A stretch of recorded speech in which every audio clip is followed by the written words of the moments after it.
Isaías 60, versículo 1. E lá diz assim: dispõe, levanta, resplandece, porque vem a tua luz e a glória do Senhor nasce sobre ti. Nasce sobre quem? Então coloca a mão sobre o seu coração, diz assim: olha, a glória do Senhor nasce sobre mim, nasce sobre mim, e eu declaro: quem conspira contra mim, cairá diante de mim. Diga assim: olha, o Deus eterno é a minha habitação, e por baixo dos braços eternos de Deus está a minha vida. 1000 cairão ao meu lado, 10.000 à minha direita, eu não serei atingido. Nenhuma ferramenta preparada contra mim prosperará. Toda língua que se levantar contra mim em juízo será condenada. Vindo o inimigo contra mim, o Senhor arvorará contra ele uma bandeira. Pode aplaudir ele. Aleluia. A glória do Senhor está sobre a sua vida. Diga para a pessoa que está do seu lado assim: olha, eu não sou qualquer um, porque a glória de Deus está sobre a minha vida. Queridos, eu quero nesta noite falar sobre vozes. As vozes que nós ouvimos e que muitas vezes nos paralisam. Talvez você já ouviu falar sobre isso, mas tenha paciência com quem não ouviu. E eu quero neste momento começar perguntando para você: que tipo de voz que você tem ouvido? Qual é a voz que nós estamos ouvindo? Queridos, nós temos um júri mental dentro de nós, composto pelas vozes de muitas pessoas. As vozes dos pais, as vozes dos irmãos, professores, colegas de escola, amigos, chefes, líderes. Todos nós temos uma voz. É como se fosse um júri mental. Eu já disse isso para você. Tem uma cantora muito famosa, eu não vou falar o nome dela, no meio cristão, que muitas vezes a mãe dela dizia para ela assim: olha, você não pode ser mãe. Eu vejo o seu corpo e eu acho que você não tem estrutura para isso. Minha filha, você não sabe o que é uma dor de um parto. Misericórdia, você chora, você dá vontade de morder o travesseiro. E ela ficava falando isso para a filha dela. A filha casou e ela passou, queridos, por 4 abortos, porque ela não segurava o filho. E um dia, uma psicóloga, uma pastora do Rio de Janeiro, orando com ela, ela disse: a partir de hoje, o seu ventre não será cemitério de fetos, mas você, em nome de Jesus, vai engravidar e vai dar à luz. E ela já está com o 2º filho. Muitas vezes, querido, as vozes nos paralisam. Eu já contei isso aqui também, que eu estive em São Paulo, e eu fui orar ali numa casa, em Alphaville, uma casa enorme. E aquela senhora já tinha mudado 4 vezes aquele ano. O marido dela foi para os Estados Unidos e falou: você vai mudar de novo? Quando você mudar, você me liga que eu volto, porque eu não suporto mais mudar. E aí, ela conversando comigo, queridos, ela disse que sentiu um mau cheiro muito forte dentro da casa. Ela tinha 4 empregados, tinha mordomos. E ela disse: olha, eu sinto um cheiro muito forte, um odor muito grande dentro desta casa. E tirava tapete, lavava tapete, e arrastava os móveis, e arrastava o sofá, e mandava pintar a casa. E ela sentia aquele cheiro muito forte. E aí, queridos, nós tomando café ali na casa dela, eu disse para ela assim: olha, me conta um pouco da sua história, da sua infância. Ela falou assim: olha, eu nasci num lar muito pobre. Hoje eu tenho essa casa, essa mansão. Hoje eu tenho condição eu tenho casa em Nova York, eu tenho helicóptero, eu tenho vários carros, mas eu nasci no lar muito simples e muito humilde. Minha mãe saía para trabalhar, deixava eu cuidando de 3 crianças. Eu que fazia almoço, eu que lavava, eu que ajudava, eu que acolhia, eu que colocava para dormir. E às vezes minha mãe dizia, olha, quando eu chegar eu quero essas vasilhas tudo limpa. Eu não quero ver essa casa bagunçada, não, eu quero tudo limpo. E ela disse, às vezes não dava tempo para me limpar tudo. E às vezes chegavam os vizinhos, os colegas, a gente começava a brincar, eu até esquecia. E quando minha mãe chegava, as louças, estava tudo ali em cima para lavar. E ela já chegava brigando, e ela dizia para mim, olha, você é muito porca. E quando você se casar, a sua casa vai criar bicho, vai feder. Falava desse jeito para ela. Quando ela disse isso, queridos, eu tive um insight. Eu falei, o problema está aqui. É a voz que você está ouvindo da sua mãe. E eu perguntei para ela, onde a sua mãe mora? Ela disse, ela mora aqui em São Paulo. Eu falei, tem como você chamar ela? No outro dia a mãe dela veio, queridos, e ela disse, mamãe, eu quero que a senhora desfaça essa palavra que a senhora lançou no mundo espiritual, que a minha casa ia criar bicho, que a minha casa ia feder. E ela dizia, essa palavra, minha casa ia ter um odor muito grande. Mamãe, eu já mudei 4 vezes esse ano, eu já estou para separar do meu esposo, porque ele não aguenta mais mudar, mas eu ouço esta voz constantemente, e eu chego a sentir esse odor, esse cheiro. Eu mando arrastar o sofá, eu mando tirar os tapetes, eu mando lavar as cortinas, eu mando pintar tudo, e eu já não suporto mais isso. E ela começou a chorar, e a mãe dela abraçando ela, não sabia nem como orava. E eu então disse, senhora, repete comigo. E ela começou a dizer, em nome de Jesus, eu retiro agora do mundo espiritual esta palavra, e eu declaro que a partir de hoje, esta casa vai ser abençoada, esta casa vai ser perfumada. E ela começou a quebrar aquela maldição, aquela palavra que ela havia lançado por muitos anos sobre a vida da filha dela. E a filha dela, queridos, não precisou mais de mudar de residência, a casa ficou outra, o nome de Deus foi glorificado, e até hoje ela está no mesmo lugar. Cuidado com aquilo que você fala, porque tudo aquilo que nós falamos, queridos, muitas vezes nós tomamos. É a mesma coisa de você pegar uma criança e você começa a jogar a criança para o alto e fala, mas é feinha, mas é feinha. Aí ela vai acreditar que ela é feia, porque a criança acredita em tudo aquilo que nós falamos para ela. Você já percebeu isso? Que muitas pessoas, mesmo quando adultos, elas muitas vezes, elas acreditam. Elas acreditam. Eu já disse isso aqui também. Eu estava num casamento e uma senhora muito bem arrumada, muito bem vestida, o cabelo estava cheio de reteté, eu não sei como é que está o nome, umas tranças, os negócios ali. E aí ela falou para mim assim, você tem um pedacinho de chiclete aí? Porque eu fiquei a tarde toda no salão, eu acho que eu estou até com mau hálito. Falei, dei um chiclete para ela, deixei ela ali mastigando aquele chiclete, saí. Quando eu voltei, ela estava em prantos, porque uma pessoa sentou perto dela na mesa e falou para ela assim, escuta, você lavou o cabelo com shampoo de cana? Ela falou, como assim? Ela falou, seu cabelo está um bagaço.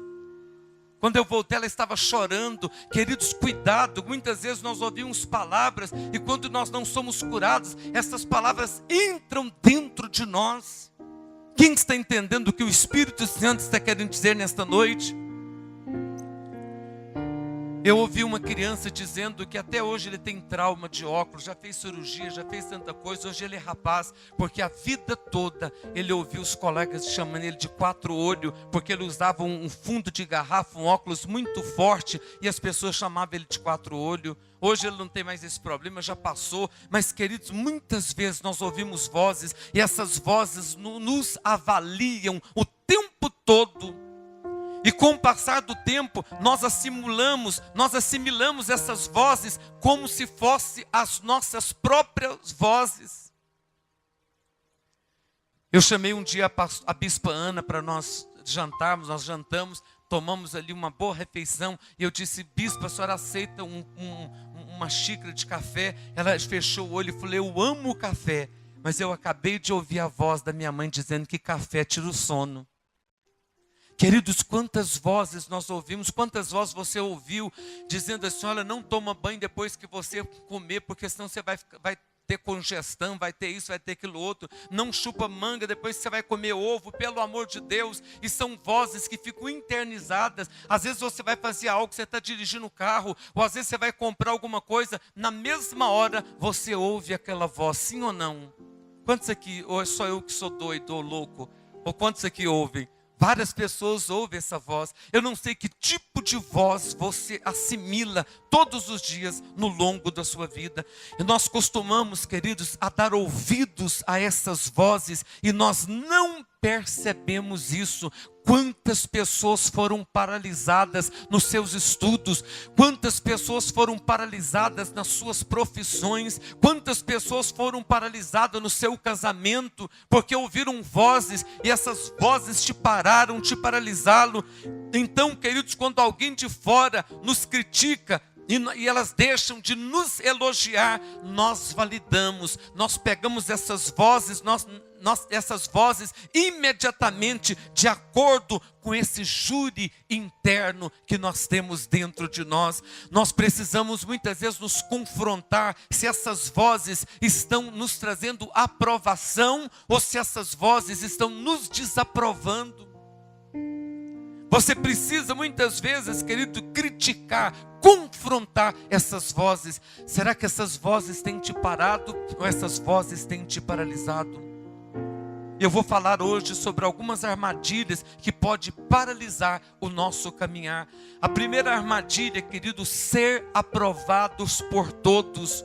O ser humano tem uma necessidade de ser aprovado quase o tempo todo, e isso pode se tornar um vício e escravizar as pessoas a ponto de destruir relacionamentos, produzindo um desgaste muito grande emocional. Eu quero dizer algo para você, nós já fomos aprovados por Deus. A Bíblia diz que os pensamentos que Deus tem a meu respeito, os pensamentos que Deus tem a seu respeito, são pensamentos de paz e não pensamentos de mal. E uma das coisas, queridos, que eu tenho visto é que o Espírito Santo pensa em mim, Ele pensa em você. Você já percebeu isso? Ele diz os pensamentos que Deus tem a meu respeito. Isso significa que Deus pensa em você. Que coisa linda, nós, queridos seres humanos frágeis, pecadores, negligentes, e nós temos um Deus que pensa em nós. Quantos glorificam a Deus por isso? Alguns vícios, queridos, desta aprovação é a comparação. Nunca está satisfeito consigo mesmo e a pessoa vive se comparando com a outra. Outra coisa é dar desculpa, você fica tentando justificar, explicar o tempo todo. E a palavra de Deus diz, queridos, que quem nos justifica é Deus. Para de ficar justificando a sua vida. Tem gente que conversa e o tempo todo está justificando e justificando. Levante a tua mão e diga assim, olha, quem me justifica é Deus. Outro vício, necessidade de falar o tempo todo das suas realizações para tentar agariar respeito e admiração pelas pessoas. Você já percebeu isso? Que tem pessoas que falam o tempo todo, às vezes fala até o que não tem. Entendeu? Eu moro no bairro tal, eu tenho um carro tal, eu tenho uma mansão não sei onde, eu tenho um apartamento, eu tenho cobertura, às vezes não tem nada, mas muitas vezes essas pessoas têm medo, né, de muitas vezes, né, não ter admiração das pessoas, e elas começam até a falar coisas que ela não tem. Outra coisa, queridos, é a constante cobrança, cobra sempre do outro. Você não me valoriza, você não presta atenção em mim, você é isso, você é aquilo. E eu quero dizer para você, queridos, que o que acontece quando nós cobramos das pessoas, quem lembra? Eu sempre falo isso aqui. Quanto mais nós cobramos das pessoas, mais elas se afastam de nós, elas fogem de nós. Você já percebeu isso? Quem aqui que gosta de ser cobrado? Por que você não me ligou? Por que você não atendeu o telefone? Onde você estava? E não sei o quê. Que a gente vai ficando irritado, é enjoativo, é ou não é? Então saia daqui com essa frase no seu coração. Quanto mais nós cobramos das pessoas, mais elas vão se afastar de nós. Outra coisa é a amargura, quando nós buscamos a aprovação das pessoas com intensidade inevitável, que nós sintamos magoados, frustrados. Ninguém, queridos, é responsável pela nossa dor, ninguém é responsável pela nossa felicidade. Então vamos parar de colocar o peso no outro. Tem pessoas que casam para ser feliz, já está casando errado. Você tem que casar para fazer o outro feliz. Tira o peso das pessoas. Eu tenho dito, queridos, se as pessoas nos abandonaram, é porque foi nós que nos abandonamos primeiro. Você já percebeu isso? Se alguém me abandonou, é porque eu permiti. Eu realmente me abandonei primeiro. Porque a Bíblia diz, eu nunca te deixarei, eu jamais te abandonarei. E nós somos muitas vezes, queridos, treinados, desafiados a cuidar de pessoas, e nós não temos tempo de cuidar de nós. Nós aprendemos que amar a nós mesmos é vaidade, é egoísmo, é arrogância. E se eu cuidar de mim, eu serei egoísta. Queridos, essa é a nossa cultura. Nós muitas vezes priorizamos o outro a ponto de ficarmos doentes, cansados, desgastados, deprimidos, desanimados. Se você não cuidar de si mesmo, você não terá propósito, você não terá força para cumprir o propósito que Deus tem para você na terra.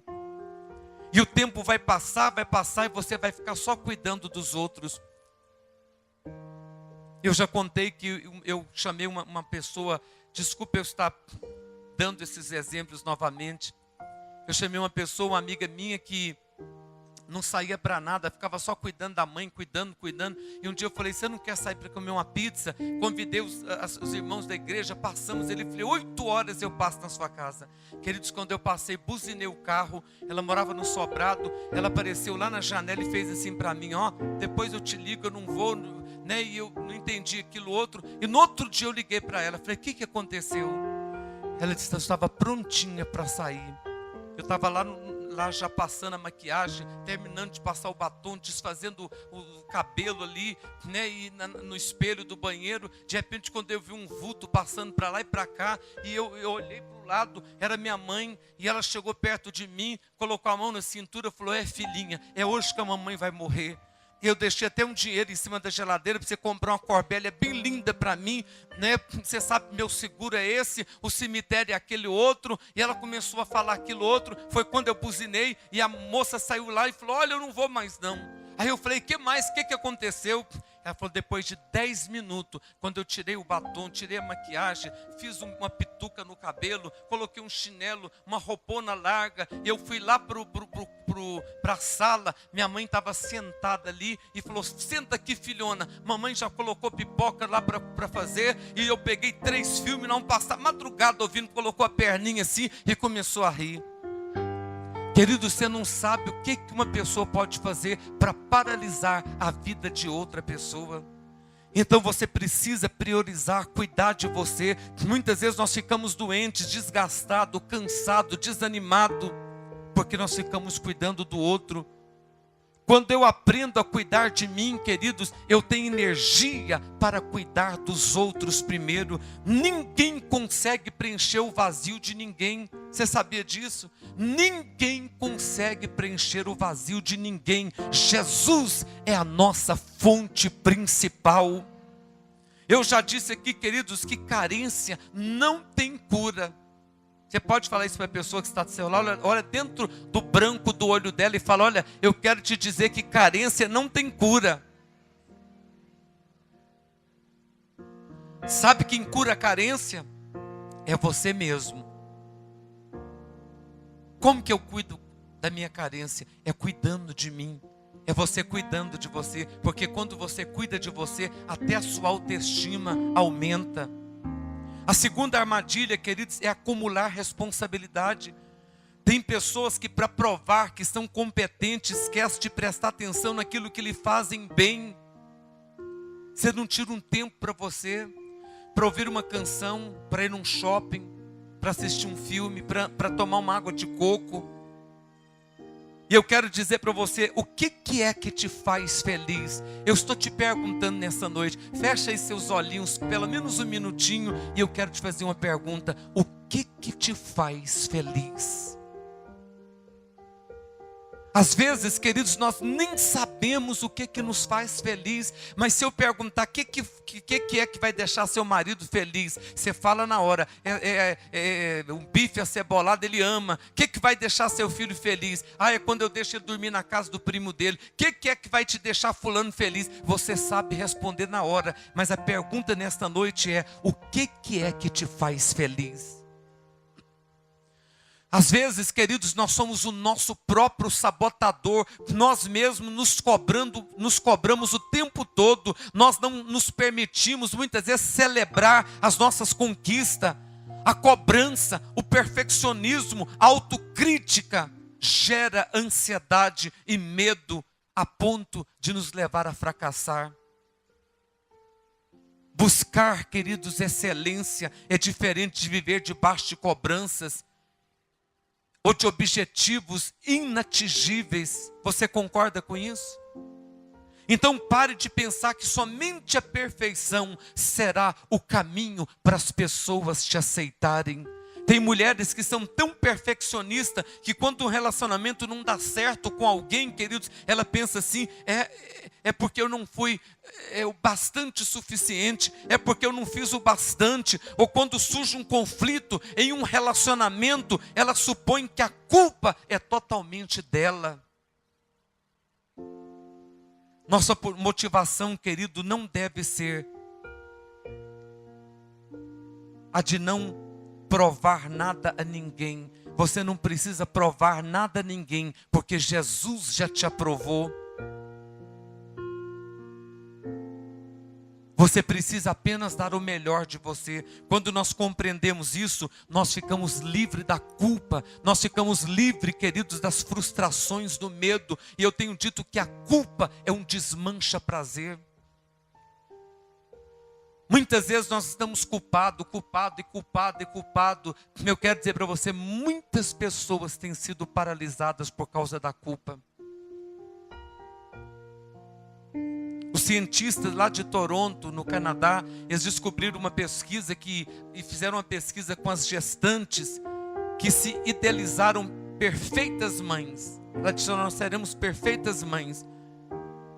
Tem mais chances, queridos, de desenvolver uma depressão pós-parto do que aquelas mulheres que descobrem como cuidar dos seus filhos no dia a dia. Então, essa grávida, eles descobriram que é muito perfeccionista, elas tinham muito mais chance de desenvolver uma depressão pós-parto do que aquelas mães que eram gestantes, mas que queriam cuidar dos filhos normalmente. Saber que toda a história do mundo nunca existiu, queridos, uma mãe perfeita. Não existe pai perfeito, não existe filhos perfeitos. Existem sim pessoas saudáveis.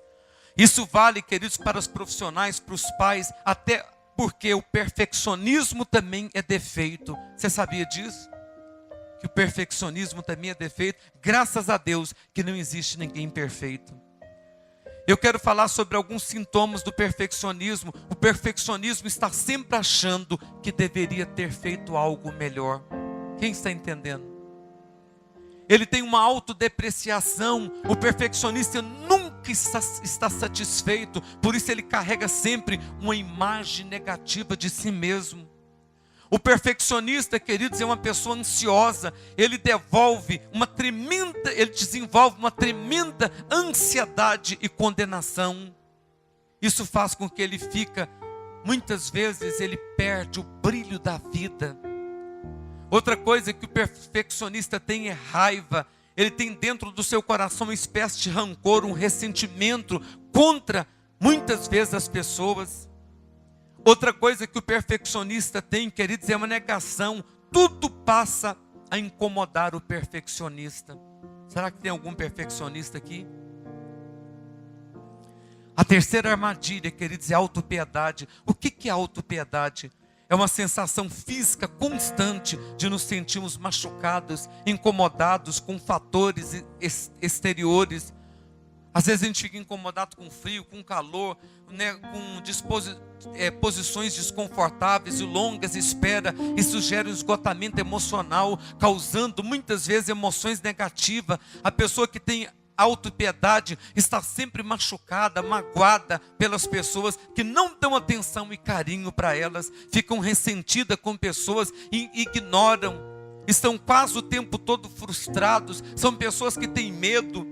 Se nós não policiarmos, queridos, num piscar e abrir de olhos, nós muitas vezes nos tornaremos viciados em sentir pena de nós. Eu quero dizer para você que quando nós sentimos pena de alguém, nós estamos desqualificando esta pessoa. Não sinta pena de ninguém. O nosso Deus é um Pai saudável. Ele vai deixar você cair, vai deixar você machucar o joelhinho, depois Ele te levanta, porque Ele é um Pai saudável. Então não tenha pena de ninguém. Quando nós sentimos pena de nós mesmos, nós perdemos o entusiasmo, nós ficamos desconfiados dos outros, por não confiarmos em nós mesmos. A autopiedade, queridos, é um alimento venenoso, é uma espécie de erva daninha, né, que intoxica, é um espírito que provoca desconfiança, medo, solidão, melancolia. A vítima teme o futuro e vive lamentando o passado e fica o tempo todo reclamando daquilo que tem, daquilo que não tem e não vive hoje. E passamos então isso gratuitamente para a pessoa que nós amamos. Então é muito sério isso, queridos. Nós precisamos estar alerta para terminar. A quarta armadilha: salvar os necessitados e cuidar dos outros.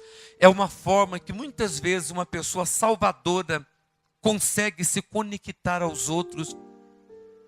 E ela, muitas vezes, ela acha que ela só vai ter valor quando ela ficar cuidando dos outros. Salvadores crescem em famílias onde essas famílias inferiorizavam, humilhavam essas pessoas que são salvadoras. Eles aprendem então a negar suas necessidades e passam a cuidar dos outros. O que é salvador? Está o tempo todo cuidando, e cuida daqui, e cuida dali. Os salvadores têm esperança de que, se eles se tornarem cuidador dos outros, eles terão também alguém que vai cuidar deles. Infelizmente isso raramente acontece, a ponto, queridos, da pessoa dizer para outra assim: olha, realmente é isso que eu ganho depois que eu cuidei de você, depois que eu te apoiei. Realmente, se você me amasse, se você realmente me amasse, você se importaria mais comigo. O maior medo, queridos, do salvador ou da salvadora é que não haja ninguém para cuidar dela. Quem está entendendo? O esgotamento emocional pela excessiva dedicação aos outros tem sido a causa de muito sofrimento e de muita frustração. Quando você, queridos, preste atenção, quando você autoriza alguém a lhe dizer que você é, quando você permite alguém dizer quem é você, quando você valoriza excessivamente a opinião das pessoas sobre você, quando você autoriza a pessoa te magoar a ponto de paralisar a sua vida, você está idolatrando esta pessoa. E a Bíblia diz em 1 Coríntios 10, 13 e 14: amados, fugi da idolatria. Fugi da idolatria.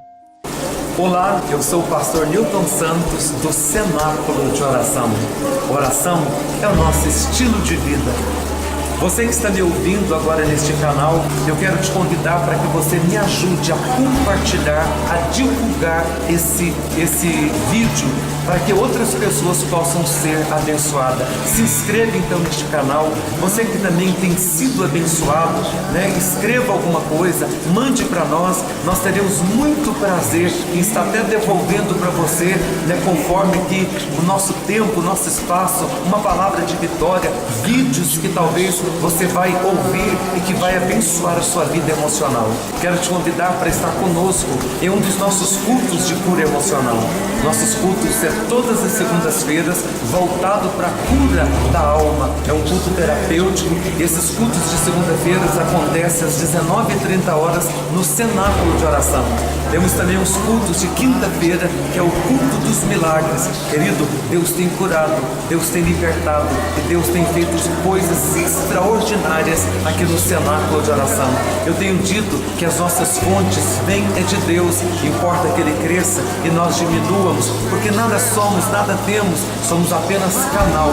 E eu quero abençoar a sua vida, quero te dar um abraço, quero profetizar a sua vitória, eu quero declarar a sua vitória em Cristo Jesus. Sexta-feira à tarde, nós temos a tarde da vitória, uma tarde que é direcionada às mulheres do cenáculo de oração, né? Nós temos aqui a pastora Emiliane, com toda a equipe que tem vindo para estar te ajudando, todas as sextas-feiras, às 15h. No domingo, nós temos o culto da família, que é um culto voltado para a família. Nós sabemos que Deus é um Deus que habita em família.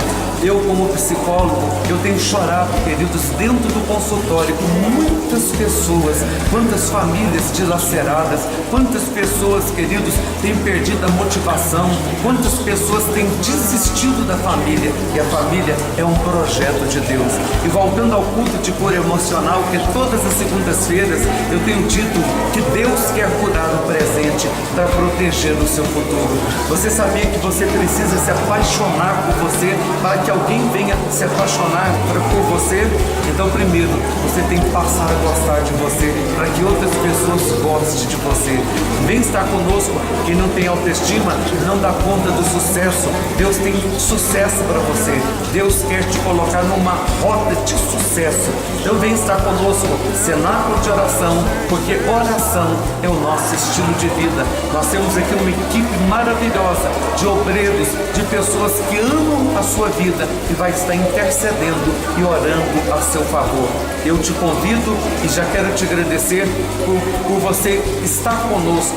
Eu quero te agradecer porque eu sei que semanalmente nós estaremos aqui no YouTube e você vai ser o nosso convidado especial para estar ouvindo, assistindo essas palavras que é voltado para a cura da sua alma. Muito obrigado pelo seu carinho, muito obrigado, pela sua atenção, e eu tenho certeza que Deus vai ter respostas para você através desses vídeos que nós vamos estar postando semanalmente no YouTube. Em nome de Jesus, seja abençoado e continue declarando: Jesus já me deu a vitória.